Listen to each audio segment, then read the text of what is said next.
Today we are taking up fire insurance. Fire insurance.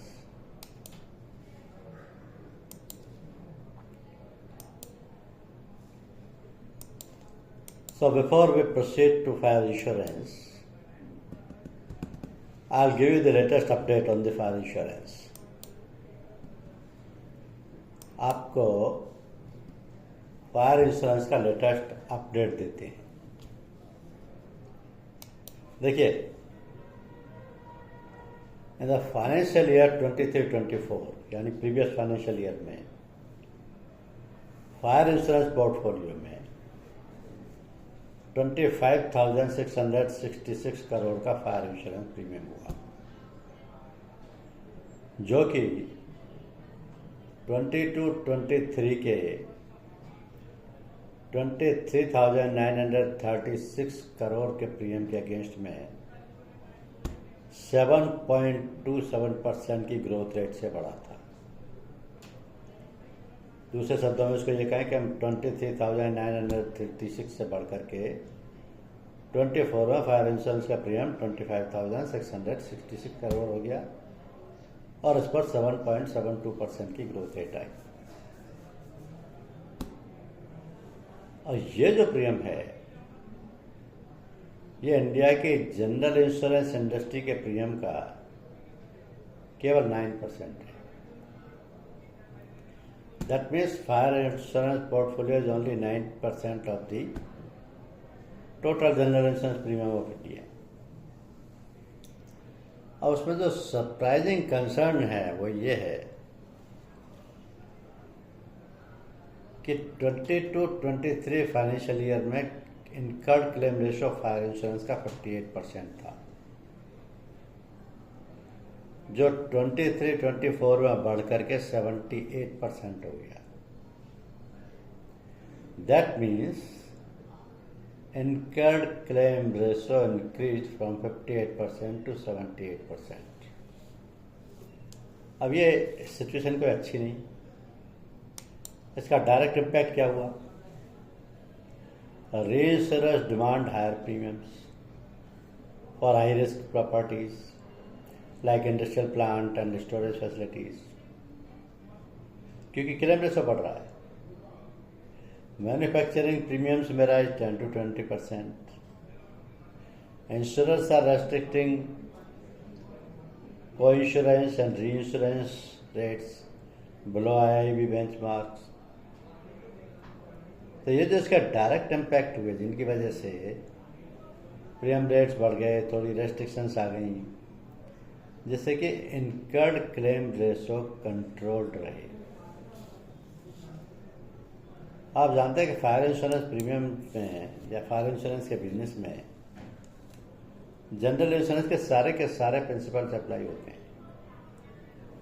For example, principle of interest, insurable interest, principle of good faith, utmost good faith, principle of proximate cause and principle of indemnity। Indemnity की दोनों कोरिलेरी सब्लिगेशन and contribution भी apply होती हैं। तो आज की date में जो फायर इंश्योरेंस की पॉलिसीज अवेलेबल हैं इंडिया में, वो 3 इनमें से IRDA ने 1 अप्रैल 2021 को इंट्रोड्यूस की थी, जिनमें से पहली पॉलिसी भारत गृह रक्षा केवल रेजिडेंशियल हाउसेस के लिए है, किसी भी सम इंश्योर्ड तक के लिए। दूसरी पॉलिसी भारत सूक्ष्म उद्यम सुरक्षा 5 करोड़ तक के सम इंश्योर्ड की किसी भी कॉमर्शियल यूनिट के लिए है। तीसरी पॉलिसी भारत लघु उद्यम सुरक्षा 5 करोड़ से ज़्यादा और 50 करोड़ तक के सम इंश्योर्ड के लिए है, कॉमर्शियल यूनिट्स के लिए। और चौथी पॉलिसी फायर इंश्योरेंस की standard fire and special peril policy 50 crore से ऊपर के सम इंश्योर्ड के लिए है। तो इस तरीके से ये जो पॉलिसीज की सीक्वेंस आप देख रहे हैं, ये सारे जनरल इंश्योरेंस कंपनियों के पास इसी तरीके से कॉमन है। इसमें कोई डिफरेंशिएशन नहीं है। यही पॉलिसीज अवेलेबल हैं। इसके अलावा जो भी पॉलिसी उन्होंने बनवाई होगी वो डिफरेंट नेम से होगी, लेकिन ये जो तीनों पॉलिसियाँ जो कि IRDA ने इंट्रोड्यूस की हैं, इनमें किसी भी तरीके का कोई चेंज पॉसिबल नहीं है, क्योंकि ये IRDA की बनाई हुई है। अब फायर इंश्योरेंस का जो सब्जेक्ट मैटर होता है वो काफ़ी बड़ा होता है, क्योंकि buildings, plant and machinery, equipment and accessories, furniture, electrical fittings, raw material, semi finished goods, चाहे ओपन में हो या स्टोरेज में हो, पाइपलाइंस, ये सब फायर इंश्योरेंस पॉलिसी में कवर्ड हो जाते हैं।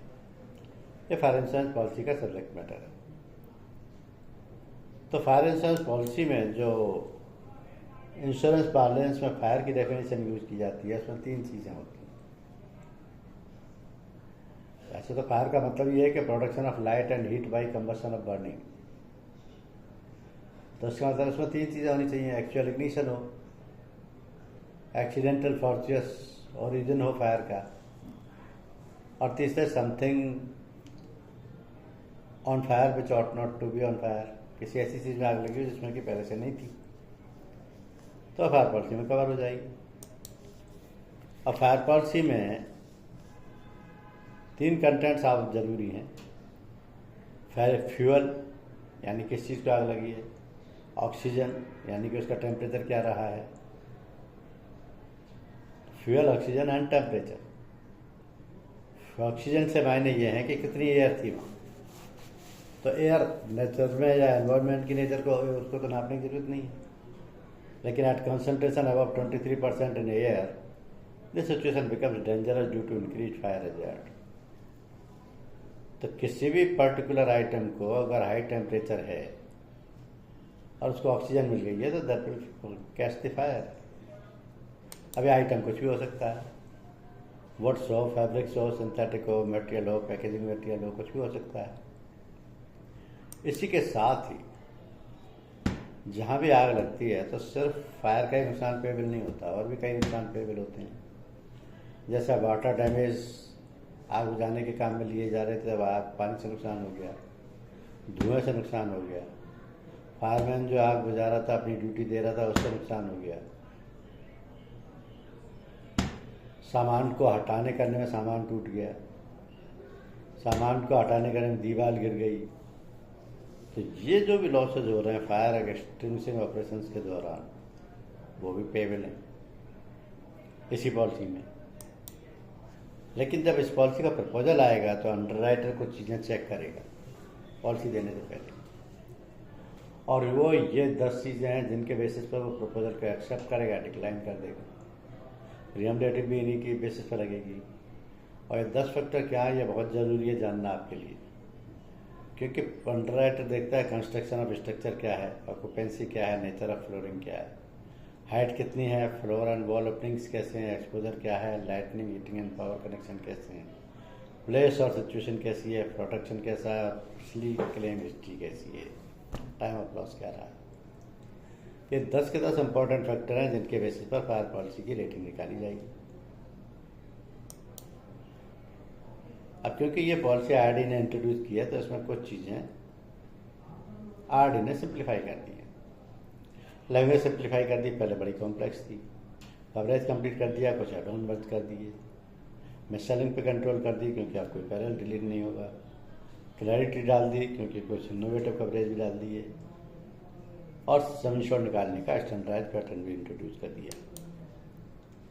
तो 50 करोड़ तक तो सूक्ष्म उद्यम और लघु उद्यम कर देंगे, लघु उद्यम 50 करोड़ तक, सूक्ष्म उद्यम 5 करोड़ तक। लेकिन उसके ऊपर की policy standard fire and special peril policy होगी जो कि 50 करोड़ के ऊपर के सम इंश्योर्ड के लिए दी जाएगी। पॉलिसी चाहे पैकेज हो या इंडिविजुअल हो, इसी तरीके से सम इंश्योर्ड का पैरामीटर काम करेगा, क्योंकि सूक्ष्म उद्यम में केवल 5 करोड़ तक का ही प्रोविजन है। 5 करोड़ से ऊपर 6 करोड़ भी हो गया तो ये पॉलिसी नहीं दी जाएगी, फिर लघु उद्यम ही जाएगी। और सम इंश्योर्ड इस बेसिस पर तय किया जाएगा कि value of risk at one location कितना है, उसके बेसिस पर सम इंश्योर्ड डिसाइड किया जाएगा। अब देखिए, नॉन इंडस्ट्रियल रिस्क हो या इंडस्ट्रियल रिस्क हो या मैन्युफैक्चरिंग रिस्क हो या स्टोरेज रिस्क हो या यूटिलिटीज रिस्क हो, ये सारी की सारी रिस्क और ऑक्यूपेंसीज फायर पॉलिसी में कवर होती हैं। डिलीशन ऑफ पेरिल्स को बंद कर दिया गया है। सम इंश्योर्ड डिसाइडेड है, 12 के जगह 14 पेरिल हैं, कोई भी पेरिल डिलीट नहीं होगा। सम इंश्योर्ड के हिसाब से ही पॉलिसी जारी की जाएगी, मिनिमम प्रीमियम 500 प्लस जीएसटी सूक्ष्म उद्यम के लिए होगा, 1000 प्लस जीएसटी लघु उद्यम के लिए होगा। ये सारी चीज़ें डिसाइड कर दी गई हैं। अब इसके अलावा कुछ एड ऑन मर्ज कर दिए गए हैं जो कि फायर पॉलिसी में ऑलरेडी शामिल है। कुछ डेफिनेशंस में भी चेंज किया गया है, जैसे कि फायर की डेफिनेशन चेंज कर दी, उसमें ऑन फर्मेंटेशन, नेचुरल हीटिंग और स्पॉन्टेनियस कंबस्शन सब डाल दिया। फॉरेस्ट और जंगल फायर, बुश फायर में शामिल कर लिया। इसी तरह इम्पैक्ट डैमेज में एयरक्राफ्ट डैमेज शामिल कर लिया। उसके अलावा अर्थक्वेक शामिल कर लिया, टेररिज्म शामिल कर लिया और थेफ्ट शामिल कर लिया। लेकिन थेफ्ट पहले से 7वें दिन तक का कवर है। अगर किसी और पेरिल से नुकसान हुआ हो तो loss must be caused by any other insured peril. अब ये जो standard fire and special peril policy में प्रोविजन है कि RSMD हटा देंगे, STFI हटा देंगे, ये इन दोनों पॉलिसियों में नहीं है। दोनों तीनों में बिल्कुल नहीं है। एक भी पेरिल को कम नहीं किया जा सकता। उस पर किसी भी कंपनी को भी पावर नहीं है। कोई कंपनी भी चाहे तो नहीं कर सकती। ये देखिए 15 एड ऑन कवर है जो कि standard fire and special peril policy के साथ आज भी दिए जा सकते हैं। लेकिन इनमें से एक भी सूक्ष्म उद्यम और लघु उद्यम में नहीं दिया जा सकता, क्योंकि ये रिस्क ऑलरेडी इसमें कवर कर दी गई। सब्जेक्ट टू सर्टेन क्लॉजेज और लिमिटेशंस ये सब कवर होगी। तो ये केवल standard fire and special peril policy यानी 50 करोड़ से ऊपर के सेमी इंश्योर्ड के लिए लागू होंगी। क्या क्या एड ऑन कवर दिए गए हैं मैं बता देता हूँ आपको, क्योंकि architect, surveyor fee and consultant fee जो कि पहले केवल 3% कवर थी वो 5% कर दी गई है। रिमूवल ऑफ डेब्रिज पहले केवल 1% ऑफ द क्लेम अमाउंट था, 2% ऑफ द क्लेम अमाउंट कर दिया गया है। एडिशनल अल्टरेशन और extension except 15% of the semi insured of the item. ये भी इनबिल्ट कवरेज में शामिल है, क्योंकि अगर कोई एडिशन वगैरह कराए गए हैं तो उसकी रिस्क भी कवर कर जाएगी बशर्ते कि उनको इंटीमेट कर दिया हो। टेम्परेरी स्टॉक, तो एड ऑन कवर नॉर्मली ऐसे चलते चलते लोग सामान रख देते हैं या हटवा लेते हैं, तो ये टेम्परेरी रिमूवल यानी कुछ समय बाद सामान चले जाएगा, ये भी कवर किया जा सकता है।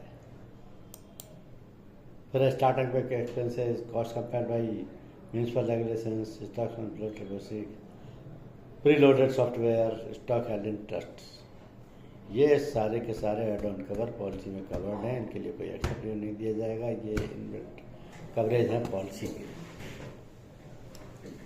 समझ लीजिए इनके लिए कोई एक्स्ट्रा चार्जेस नहीं लगेगा, क्योंकि पॉलिसी के इनबिल्ट कवरेज में आते हैं। ये एड ऑन कवर जो कि standard fire and special peril policy में एड ऑन कवर्स हैं, एक्स्ट्रा प्रीमियम लेके कवर किए जाते हैं, लेकिन यहाँ नहीं। यहाँ इसको एक्स्ट्रा प्रीमियम देने की जरूरत नहीं है। अब रहा फ्लोटर कवर, तो फ्लोटर में क्या होता है कि मेरी आवाज़ तो आ रही है ना सबको?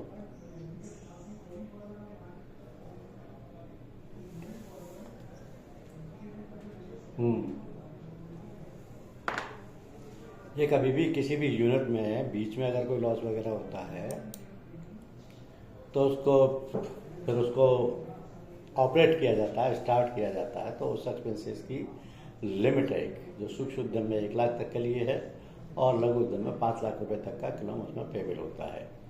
क्योंकि पॉलिसी में कवर्ड इंश्योर पेरिल से अगर हुआ है तो ये मिलेगा एक्स्ट्रा, नहीं हुआ तो नहीं मिलेगा, सिंपल। तो ये पहले एड ऑन कवर था, लेकिन अब ये पॉलिसी में शामिल कर लिया गया है। इसी तरीके से फ्लोटर कवर है। फ्लोटर कवर क्या है? सूक्ष्म उद्यम पॉलिसी में तो ये फ्री ऑफ कॉस्ट है, लेकिन लघु उद्यम में इसका एडिशनल चार्ज लगेगा, यानी 10% फ्लोटर लगेगा। और सम इंश्योर्ड निकालने के लिए जितनी भी तरीके की 3 प्रॉपर्टीज होती हैं उनका तो रिस्टेटमेंट वैल्यू पर बेसिस पर ले लिया जाएगा। जितने भी तरीके के स्टॉक होते हैं उनको अलग अलग तरीके से लिया जाएगा, क्योंकि building, plant and machinery and furniture fixtures ये तीनों प्रॉपर्टीज कहलाती हैं। इनका सम इंश्योर्ड हमेशा बढ़ी हुई रेट पे किया जाता है। आज की करंट रेट में क्या इसकी वैल्यू है, उस पर इसका इंश्योरेंस किया जाता है। और अगर ज़्यादा बढ़ने की उम्मीद है तो आप सम इंश्योर्ड वैल्यू से भी ज़्यादा ले सकते हैं, कोई दिक्कत नहीं। लेकिन ये जो स्टॉक है अलग अलग तरीके के, जैसे रॉ मटेरियल है, स्टॉक इन प्रोसेस है, फिनिश्ड स्टॉक है, तो इनकी जितनी कॉस्ट है उतना लीजिए। रॉ मटेरियल की लैंडेड कॉस्ट कितनी है, स्टॉक इन प्रोसेस की इनपुट कॉस्ट कितनी है, फिनिश्ड स्टॉक की मैन्युफैक्चरिंग कॉस्ट कितनी है, ये मिल जाएगा यूनिट्स। और इसमें भी कम ज़्यादा भी हो सकता है समय शो, कम मत लीजिए, ज़्यादा ले लीजिए, बोले कोई दिक्कत नहीं। बुलियन और अनसर्ट पीसेस स्टोन अगर हों ऑफिस में तो उनका बीमा एग्रीड वैल्यू बेसिस पे कीजिए। एग्रीड वैल्यू का मतलब ये है कि या तो उनके पास वैल्यूशन सर्टिफिकेट हो या इनवॉइस हो, तो दोनों से एक्चुअल वैल्यू पता लग जाएगी। अब रीस्टेटमेंट वैल्यू पे आपको बीमा करना है प्रॉपर्टीज़ का, तो उसका मतलब ये है कि आप करंट रिप्लेसमेंट वैल्यू लेंगे विदाउट डेप्रिसिएशन। ये without depreciation current replacement value उतनी हो सकती है जो कि आज के डेट में मार्केट में अवेलेबल है।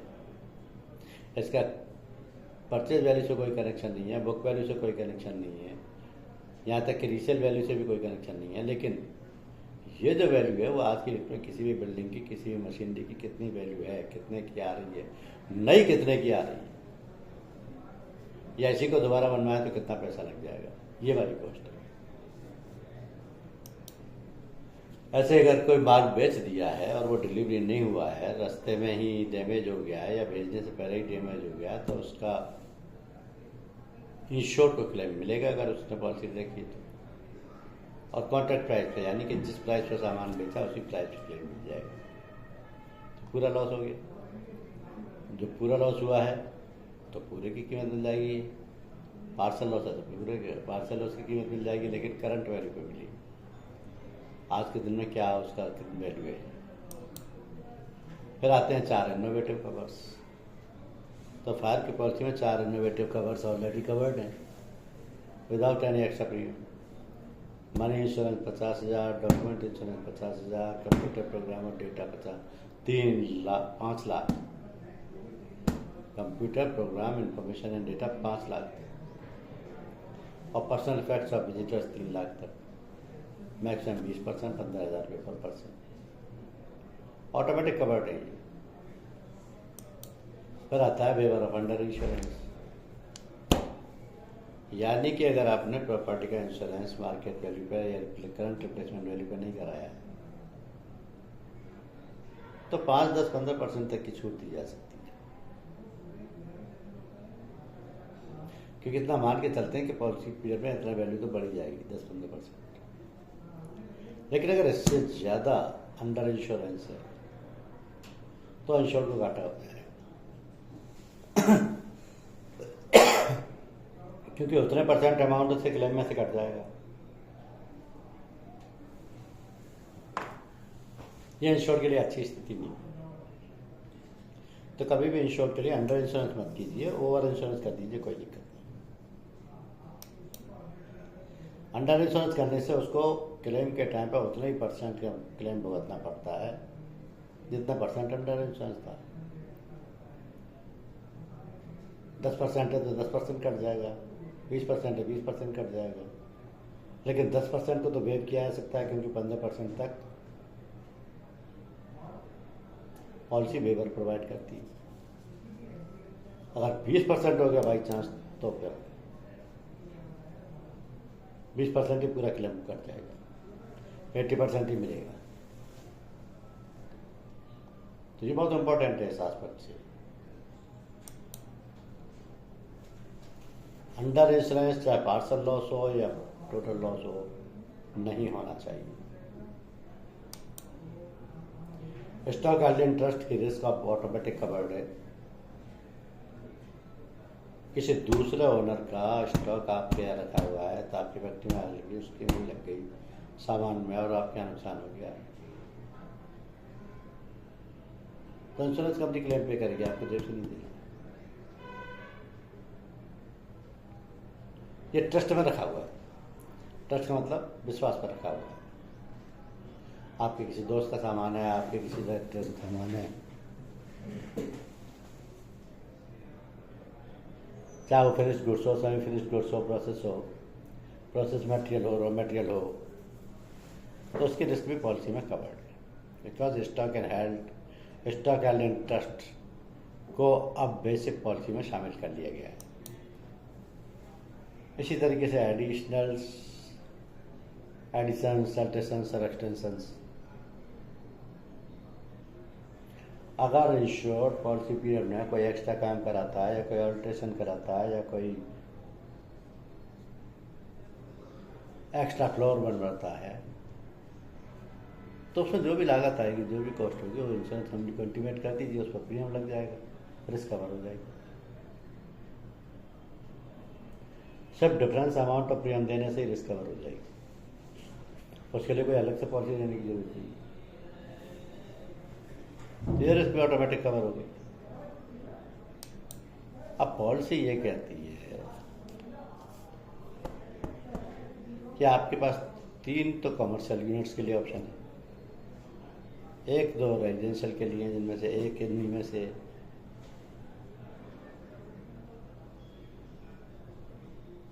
तो ये पॉलिसी डिफरेंट हो जाती है सूक्ष्म उद्यम और लघु उद्यम। सम इंश्योर्ड के हिसाब से पैरामीटर अलग है, एक्सेस के हिसाब से पैरामीटर अलग है, स्टार्टअप एक्सपेंसेस की लिमिट अलग अलग है, फ्लोटर की के हिसाब से रेट एप्लीकेबल है, क्योंकि फ्लोटर में केवल सूक्ष्म उद्यम ही फ्री है, लघु उद्यम फ्री नहीं है। और मिनिमम प्रीमियम 500 प्लस और जीएसटी और 1000 प्लस जीएसटी 10% इज एप्लीकेबल। तो कभी भी किसी भी स्टेज पर अगर इंश्योर को पता लग जाए कि उनका अंडर इंश्योरेंस है और customer difference amount of premium दे करके अपनी रिस्क को कवर करा सकता है।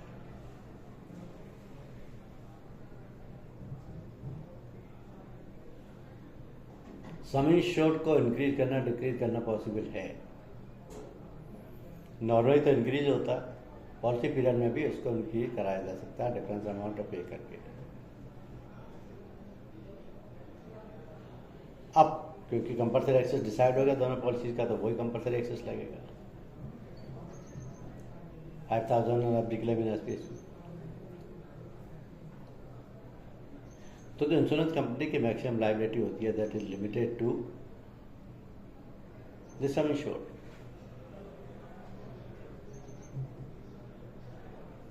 एड ऑन कवर्स अगर कुछ ले रखे हैं तो वो एक्स्ट्रा होंगे,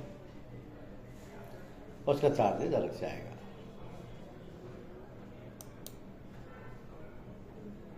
अब इसमें देखिए एक्सेस अगेंस्ट टेररिज्म लॉस, यानी अगर लॉस टेररिज्म की एक्टिविटी से हुआ है तो कंपल्सरी एक्सेस भी डिफरेंट हो जाएगा। दुकान के केस में 1% ऑफ द क्लेम अमाउंट लग जाएगा, जो कि मैक्सिमम मिनिमम 10,000 होगा या maximum 5 lakh. Non industrial risk के केस में भी 1% लगेगा, जो कि मिनिमम 25,000 है और मैक्सिमम 10 लाख। इंडस्ट्रियल रिस्क के केस में भी लगेगा। टेररिज्म से लॉस अगर हुआ हो तो 5% of the claim amount subject to minimum limit of 1 lakh and maximum 25 lakh. तो ऑलरेडी डिसाइडेड है, उसमें कुछ भी चेंज होने की गुंजाइश है नहीं। फिर आते हैं एड ऑन कवर्स। हमारी कंपनी ने फायर इंश्योरेंस पॉलिसी पर एड ऑन कवर्स ले रखे हैं 8, और ये 8 के 8 बड़े इंपॉर्टेंट है। जैसे पहला instalment on protection up to 50,000 पर EMI means equated monthly instalment. अगर इंश्योर डिफॉल्टर हो जाता है 3 किस्तें इंश्योरेंस कंपनी भर देगी, बशर्ते कि उसमें एडिशनल प्रीमियम दिया हो इस एड ऑन कवर का। Claim preparation cost, claim prepare किया जाता है उसकी कॉस्ट आती है, क्योंकि जो बनाने वाले उनको बहुत सारा डॉक्यूमेंटेशन छानबीन करना होता है। लॉस ऑफ रेंट केवल उसी केस में पेबल होगा जबकि बिल्डिंग किराए पे दे रखी है और रेंट पे उठा रखी है, तो जितने का लॉस हो रहा है वो उसमें पॉलिसी में मिल जाएगा। Additional expenses plan for an additional accommodation, अगर इंश्योर के पास कोई एडिशनल एक्सपेंसेस फॉर रेंट हुए हैं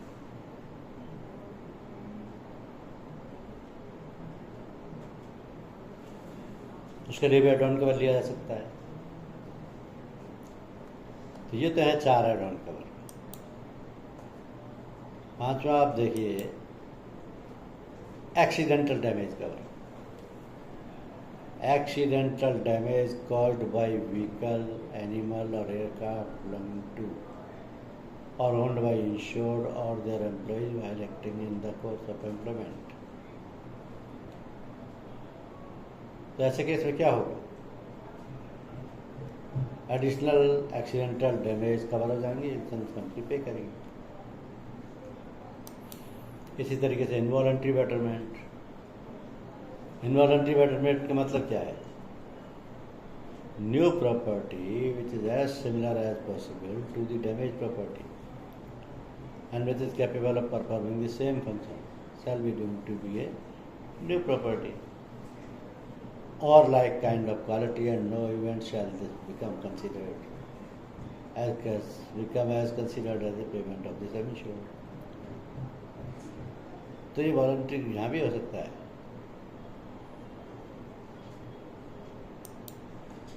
फिर एक्सपेंसेस फॉर लॉस मिनिमाइजेशन, ये सारे ऑप्शनल हैं। जितने भी एड ऑन कवर होते हैं ये इंश्योर्ड की चॉइस पर होते हैं, अगर वो चाहे तो ले, चाहे तो ना ले। इसका मतलब ये हुआ कि हर एड ऑन कवर की एक एक्स्ट्रा कॉस्ट होती है।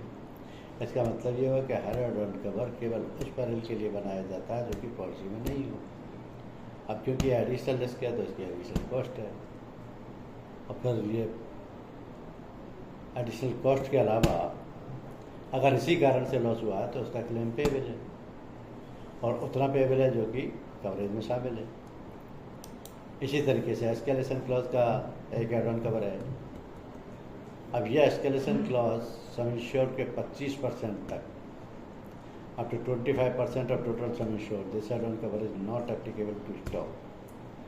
यानी ये आप एड ऑन कवर दे सकते हो सम इंश्योर्ड के 25% तक के लिए, कि अगर बीच में आपको लग रहा है कि इंश्योर्ड वैल्यू कम पड़ेगी और प्राइस एस्केलेट हो सकते हैं तो 25% तक का ऑटोमेटिक एस्केलेट हो जाएगा। By adopting this add on cover there will be an automatic regular increase in sum insured throughout the policy period. Automatic, जैसे सम इंश्योर्ड 1 करोड़ है बिल्डिंग का, एस्केलेशन आपने 20% दिया है, तो 1 करोड़ 20 लाख तक के लिए इंश्योरेंस कंपनी रेस्पॉन्सिबल है। फर्स्ट 6 मंथ के लिए तो 1 करोड़ 10 लाख हो गया, सेकेंड के लिए 1 करोड़ 20 लाख हो गया। 20% आपने ऑप्ट किया, आप 25% तक ऑप्ट कर सकते हैं।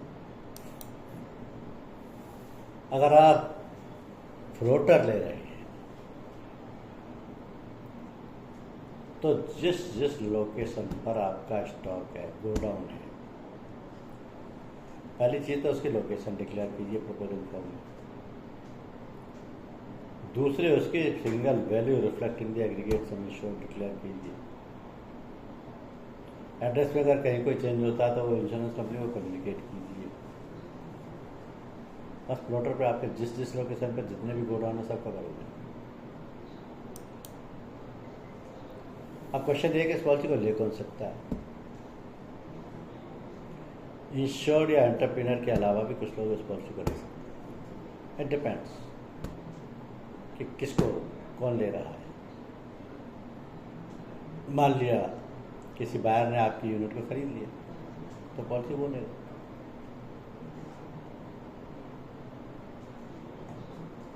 मान लिया आपने लीज पे उठा दी तो पॉलिसी लीज लेसर देगा। मान लिया आपने किराए पे उठा दी तो पॉलिसी टेनेंट लेगा। अब टेनेंट को जब आप पॉलिसी दे रहे हो तो केवल बिल्डिंग का बीमा मत कीजिए, बाकी सारा बिल्डिंग में कर सकते हैं। प्रॉपर्टी, मशीनरीज और फर्नीचर फिक्चर्स, ये ऑटोमेटिक रिस्क कवर हो जाएगी। फायर की पॉलिसी में खास प्रोविजन ये होता है कि जब भी पॉलिसी में कोई क्लेम पे किया जा रहा है तो उतने अमाउंट से सम इंश्योर्ड कम हो जाएगा। और आपको लगता है कि छोटा मोटा क्लेम है, इससे ज़्यादा फर्क नहीं पड़ेगा, छोड़ दीजिए। नहीं तो बड़ा क्लेम है तो उसमें आप डिफरेंस अमाउंट ऑफ प्रीमियम दे करके सम इंश्योर्ड को रजिस्ट्रेट कराइए, रिस्टोर कराइए। तो पर्पज क्या हुआ? When we pay you the full sum insured for any cover or any item covered, the policy ends to that extent. If you pay proportional premium for the unexpired policy period, we will restore the policy to the original amount of sum insured during the policy period. यानी कि सम insured को registered करने के दो तरीके हैं। या तो जो इंश्योरेंस कंपनी क्लेम सेटल कर रही है उसी वक्त आप इंश्योरेंस कंपनी को कह दीजिए, रिक्वेस्ट दे दीजिए कि आप क्लेम के पे अमाउंट में से ही डिफरेंस अमाउंट ऑफ प्रीमियम काट लीजिए, तो भी ऑटोमेटिक सम इंश्योर्ड हो गया, का रजिस्ट्रेशन हो गया। और अगर वो ऐसा नहीं कर रहे हैं, कहते हैं कि नहीं आप जमा कराइए, अलग से रसीद ले लीजिए, तो वही कि वही अमाउंट आपको जमा कराना प्रीमियम का, और आपको रीस्टेटमेंट का वाउचर एंडोर्समेंट भी मिल जाएगा। तो रजिस्ट्रेशन ऑफ सम इंश्योर्ड अच्छी चीज़ है इंश्योर्ड के लिए, क्योंकि उसको पॉसिबिलिटी ऑफ अंडर इंश्योरेंस खत्म हो जाती है।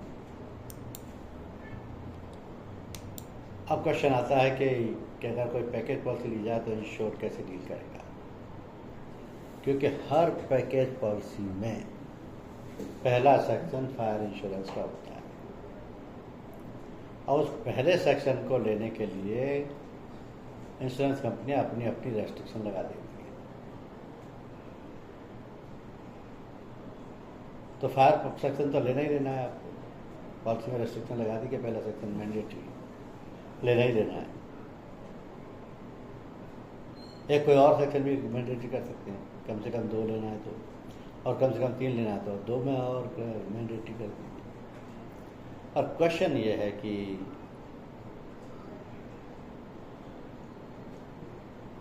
इंश्योरेंस कंपनी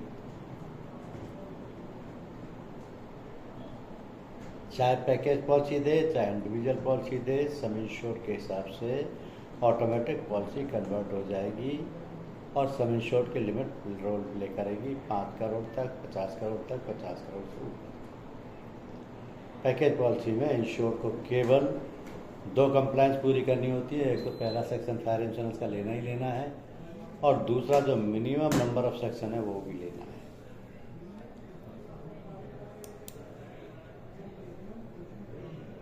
अब देखिए, आपके पास जब भी कोई प्रपोजल आता है फायर इंश्योरेंस के लिए, तो आपने फायर का प्रेजेंटेशन देखा है, फ्रीक्वेंटली आस्क्ड क्वेश्चन देखे हैं, पॉलिसी वर्डिंग देखे हैं, specimen copy of proposal form देखी हुई, ब्लैंक प्रपोजल फॉर्म देखा हुआ और अप्रूवल फॉर्मेट देखा हुआ। यानी कि आपको हर प्रपोजल का प्रीमियम कोड सपोर्ट ऑफिस से ही लेना है। वहाँ पर मार्केट की कितनी वॉलेटाइल है ये कंडीशन देख करके डिसाइड की जाएगी कि इसका प्रीमियम रेट क्या लिया जाए, कवर को एक्सेप्ट किया जाए, डिक्लाइन किया जाए, क्योंकि fire portfolio is very sensitive portfolio.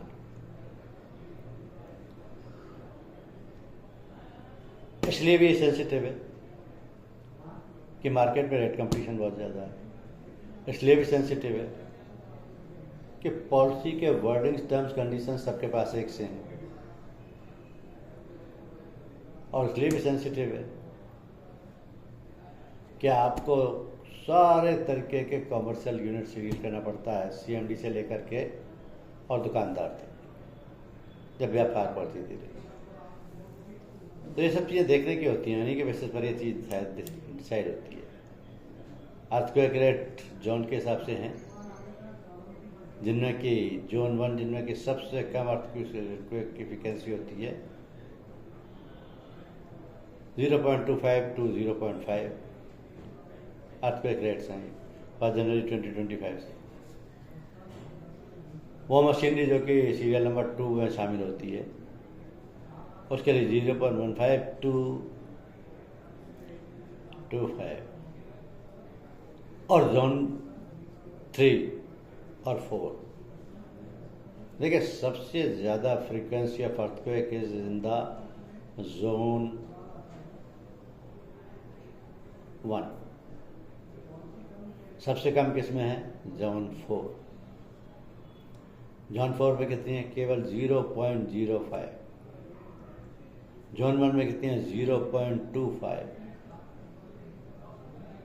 तो प्रीमियम का जो फंडा है वो बहुत ज़रूरी है, वो समझ लेना चाहिए कि कहाँ कैसे प्रीमियम होगा और किस तरीके से कौन सी रेट अप्लाई करनी ज़रूरी है। अब क्योंकि ये प्रपोजल फॉर्म भी आप अंडरराइटिंग डिपार्टमेंट को भेज देंगे तो अंडरराइटिंग डिपार्टमेंट इन्हीं फैक्टर्स के बेसिस पर प्रीमियम लेना है नहीं लेना है, कवर एक्सेप्ट करना है नहीं लेना है, इन्हीं बेसिस पर अंडरराइटर भी प्रीमियम की रेट अप्लाई करेगा। अब कुछ क्लॉजेज होते हैं फायर पॉलिसी में और ये क्लॉजेज बहुत इंपॉर्टेंट भी होते हैं। Contract price insurance clause, designation of property clause, local authority clause, agreement basis grade bank clause और escalation clause. Architect, surveyors and consulting engineers fee के बारे में ये है कि अगर उन्होंने ये architect, surveyors and consulting engineer fees तो पॉलिसी में इनबिल्ट है, इसके लिए तो कोई ऑप्शन जैसी बात ही नहीं है, तो क्लेम अमाउंट पर मिलेगी। रिमूवल ऑफ डेब्रिज भी क्लेम अमाउंट पर ही मिलेगी। लेकिन ये बाकी की जो क्लॉज है, escalation clause, agreed bank clause, ये टाइम टू टाइम स्विच करते रहते हैं। अब जैसे standard fire and special peril policy में अभी भी इनका एक्स्ट्रा प्रीमियम लगेगा, omission to insure, addition, deletion clause, अभी भी एक्स्ट्रा प्रीमियम लगेगा। लेकिन सूक्ष्म उद्यम और लघु उद्यम में नहीं लगेगा क्योंकि ये बेसिक पार्ट में कवर हो गए। तो क्लॉजेज भी फायर इंश्योरेंस के पॉइंट ऑफ व्यू से बहुत इंपॉर्टेंट हैं, लेकिन क्योंकि आपने पॉलिसी इश्यू नहीं करनी है, आपने क्लॉज देखना नहीं है, आपने कस्टमर को बता देना है कि आपकी पॉलिसी में देख लेना कि भाई क्लॉज लगा हुआ है, दैट्स ऑल, आपका रोल वही खत्म हो जाता है। तो फायर पॉलिसी बेसिकली अगर आप समझेंगे तो इन पॉलिसीज़ का शुरू में इंट्रोडक्शन करने के बाद, यानी कि IRDA ने जब से पॉलिसी इंट्रोड्यूस की हैं तब से इंट्रोडक्शन के बाद लगातार सारी जनरल इंश्योरेंस इंडस्ट्री इन्हीं पॉलिसीज़ को बेच रही है और इन्हीं को बेचना है, क्योंकि जब तक किसी कंपनी के पास दूसरी पॉलिसी नहीं होगी तब तक वो यही बेचेंगे। हाँ, दूसरी पॉलिसी को IRDA से अप्रूव करा रखी है तब तो बात दूसरी है। अब जैसे आपने भारत सूक्ष्म सुरक्षा यानी जो रेजिडेंशियल इंश्योरेंस के लिए है, इसके लिए हमने एक और भी पॉलिसी इशू करा रखी है, IRDA ने अप्रूव की हुई है। तो चाहे तो हम वो बेचें चाहे हम ये बेचें, तो ये हमारे पास ऑप्शन है। लेकिन इन पॉलिसीज में फायर कीज में नॉर्मली ये 3 ऑप्शन IRDA ने ऑलरेडी हमको दे ही रखे। सूक्ष्म उद्यम 5 करोड़ तक, लघु उद्यम 5 से 50 करोड़ तक, over and above that is 50, over and above that is 50% only, 50 crore only. तो ये जो सम इंश्योर्ड है ये निकालना इस बेसिस पर होता है कि पर लोकेशन देखा जाएगा। पर लोकेशन का मतलब ये है कि एक लोकेशन पर कितनी उसकी यूनिट की वैल्यू है। अगर पॉलिसी की लोकेशन स्पेसिफिक है, अगर एक ही इंश्योर्ड की 2 यूनिट हैं, 3 यूनिट हैं, एक ही शहर में हैं, तो उनकी अलग अलग पॉलिसी लेनी होगी, क्योंकि गोडाउन नहीं है। गोडाउन होते और उसमें गोडाउन की कैपेसिटी के हिसाब से कितना माल भरेंगे, किस किस लोकेशन पर है, तब तो ऑफ-रोड में कवर हो जाते पॉलिसी के साथ। यूनिट अलग है तो सिचुएशन डिफरेंट हो जाएगी। और किसी भी तरीके की यूनिट हो, fire insurance policy covering every kind of unit, चाहे वो सर्विस प्रोवाइडर यूनिट हो या वो मैन्युफैक्चरिंग यूनिट हो। ज़्यादातर यूनिट सर्विस प्रोवाइडर यूनिट ही होती है जैसे होटल्स है, ऑफिसेज हैं, शॉप्स हैं, हॉस्पिटल्स हैं। यहाँ पर नॉर्मली कस्टमर की सही सेवा की जाती है तो सर्विस प्रोवाइडर कहलाते हैं। लेकिन मैन्युफैक्चरिंग यूनिट्स में प्रोडक्ट होता है, आउटपुट होता है, टर्नओवर होता है, तो उस टर्नओवर के बेसिस पर वो मैन्युफैक्चरिंग यूनिट कहलाती है, क्योंकि वहाँ आइटम बन रहे हैं। जैसे मान लिया कोई बाइक बनाने वाली फैक्ट्री है, या कोई क्लोथ बनाने वाली फैक्ट्री है, कोई पेपर बनाने वाली फैक्ट्री है, तो उनके जो रोल्स हैं वो उनकी यूनिट कहलाते हैं। तो ऑक्यूपेंसी बहुत इंपॉर्टेंट है। किसी भी तरीके की ऑक्यूपेंसी हो, fire policy is available. Fire policy is available and fire policy is covering their properties, their buildings and their furniture, pictures and equipment under the same policy। लेकिन ध्यान ये रखना है आपको कि किसी भी केस में अगर पॉलिसी के पेरिल से लॉस होता है तो ही क्लेम पेबल होगा। अगर पॉलिसी के पेरिल या इंश्योर्ड पेरिल से लॉस नहीं हुआ है, इन दैट केस ये देखा जाएगा कि क्या जिस कारण से लॉस हुआ है उसका एड ऑन कवर ले रखा है, या इंश्योरेंस कंपनी के पास उसका एड ऑन कवर नहीं है तो वो क्लेम पेबल नहीं। It means that is an excluded risk. अब जैसे बुश फायर का एग्जाम्पल लेते हैं। पहले ये फॉरेस्ट फायर और जंगल फायर बुश फायर पॉलिसी में कवर नहीं थे और इनके लिए एक्स्ट्रा प्रीमियम देना पड़ता था, लेकिन अब ये शामिल हो गए बुश फायर में। तो बुश फायर का क्लेम हो या फॉरेस्ट फायर का क्लेम हो या जंगल फायर का क्लेम हो, क्लेम इस पे भी इसी तरीके से इसमें अब 3 नए पेरिल शामिल कर दिए गए। अर्थक्वेक शामिल कर दिया, टेररिज्म शामिल कर दिया, थेफ्ट शामिल कर लिया। तो पॉलिसी का बेसिक कवरेज भी तो चेंज हुआ है। 12 से बढ़कर के 14 पेरिल भी कवर होते हैं, जबकि standard fire and special peril policy में आज की डेट में भी ये 15 एड ऑन कवर अवेलेबल हैं, जो कि केवल एक्स्ट्रा प्रीमियम पे करके ही कवर होंगे। और इनमें से हर एक इंडिविजुअल एड ऑन कवर के लिए एक्स्ट्रा प्रीमियम लगेगा। अब आप देख रहे हैं उसमें फॉरेस्ट फायर अलग भी रखा है, यानी कि standard fire and special peril policy में तो कवर नहीं है। फायर की डेफिनेशन में डिटेरिएशन ऑफ स्टॉक दे रखा है, स्पॉन्टेनियस कंबशन दे रखा है, ये कवर्ड है। लेकिन यहाँ ये एड ऑन कवर है। टेररिज्म भी यहाँ एड ऑन कवर है, रिमूवल ऑफ डेब्रिज भी यहाँ एड ऑन कवर है। तो standard fire and special peril policy में तो कोई चेंज हुआ ही नहीं है। वो तो as it is as per old tariff चल रही है, वो एज इट इज है।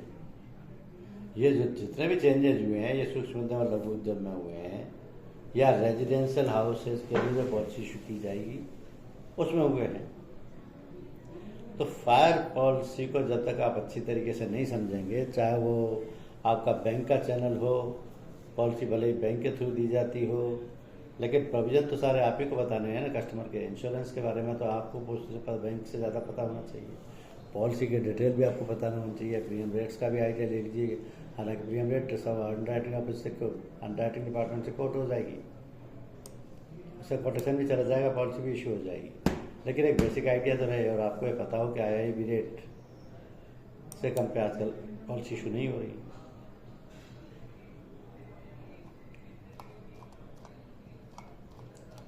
तो फायर पॉलिसी एक ऐसी पॉलिसी है जो वैरायटी ऑफ रिस्क को कवर करती है, वैरायटी ऑफ रिस्क, क्योंकि इसका सब्जेक्ट मैटर बहुत ही बड़ा है। ये सब चीज़ें जिस पॉलिसी में कवर होती हैं वो फायर पॉलिसी। लोग हालांकि अपनी रिक्वायरमेंट के हिसाब से फायर प्लस बर्गलरी का कॉम्बिनेशन लेते हैं, कुछ fire plus fire loss of profit का कॉम्बिनेशन लेते हैं। ये कुछ ऐसी पॉलिसियाँ जो कि फायर पॉलिसी के साथ दी जाती है नॉर्मली, लेकिन फायर अपने आप में भी बहुत बड़ी पॉलिसी है, जिसमें यूटिलिटी भी कवर होती हैं, टैंकर भी कवर होते हैं, गोडाउन भी कवर होते हैं, मैन्युफैक्चरिंग इंडस्ट्री कवर होती हैं और सर्विस प्रोवाइडर्स तो कवर होती है। तो बेसिक कवरेज जो है पॉलिसी का वो बहुत बड़ा है, लेकिन इम्पोर्टेंट प्रॉस्पेक्ट इसका यही है कि बेसिक कवरेज के लिए भी आपको जो पॉलिसी में अवेलेबल एड ऑन कवर्स हैं वो भी साथ में देने होंगे या आप दे सकते हैं, हालांकि वो कंपलसरी नहीं है। That's is absolutely optional. किसी इंश्योर्ड की कोई रिक्वायरमेंट है वो दे दीजिए, जितने एड ऑन की रिक्वायरमेंट है वो दे दीजिए, क्योंकि आपको एक्स्ट्रा प्रीमियम मिलने वाला है उससे। तो एड ऑन कवर भी फॉर सेल है। अगर इंश्योर्ड को नॉलेज नहीं है तो आप न बता सकते हैं कि ये एड ऑन कवर्स हमारे पास अवेलेबल हैं। 8 हेड ऑन कवर आज की डेट में आप प्रोवाइड कर सकते हैं। 8 में से 5, 4, 3 जो भी वो लेना चाहे दे दीजिए। तो this is all about the fire insurance. अब आपको कुछ पूछना तो आप पूछ सकते हैं।